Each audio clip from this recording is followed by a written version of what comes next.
अस्सलाम वालेकुम नाज़रीन, ये है वर्ल्ड न्यूज़ उर्दू। सबसे पहले हेडलाइंस। पहले आपको एक अफसोसनाक खबर से आगाह करते चलें कि पीपल्स पार्टी एमपीए राजा अब्दुल रज़ाक का बेटा रोड हादसे में शहीद हो गया। एक बार फिर आपको इस अफसोसनाक खबर से आगाह करते चलें कि पीपल्स पार्टी एमपीए राजा अब्दुल रज़ाक का बेटा रोड हादसे में शहीद हो गया।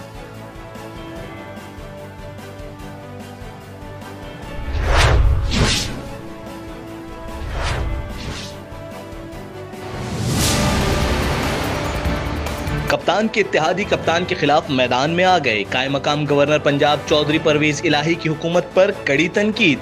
बोले, कहां का इंसाफ है कि यूक्रेन का किसान तो खुशहाल हो और हमारा बेहाल।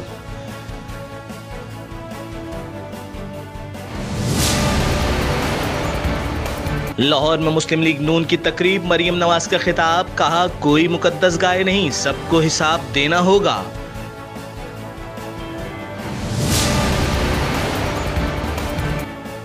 कोरोना एक बार फिर बेकाबू, मुल्क भर में मजीद 17 अफराद जान की बाजी हार गए।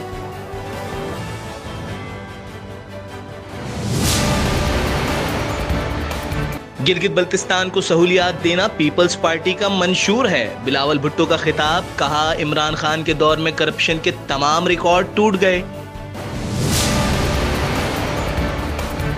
पाकिस्तान तहरीक इंसाफ की कराची में रैली, फिरदौस शमीम नकवी, खुरमशेर जमान, मसरूर सियाल समेत क़यादत की शिरकत। मीर जाफर और मीर सादिक के बयानिए की मजम्मत करते हैं फिरदौस शमीम नकवी। बशीर अब्बासी और सुखन पुलिस के खिलाफ अहले इलाका का एहतजाज, पुलिस लैंड माफिया का साथ दे रही है, मुजाहिरीन का इल्जाम।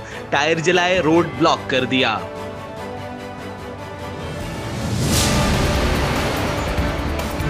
और साइकिलिंग के बैनुल-अक़वामी मुकाबला बलूचिस्तान ने अपने नाम कर लिया। अफगानिस्तान के साइकिलिस्ट दूसरे नंबर पर। मजीद खबरों के लिए देखते रहिए वर्ल्ड न्यूज़ उर्दू।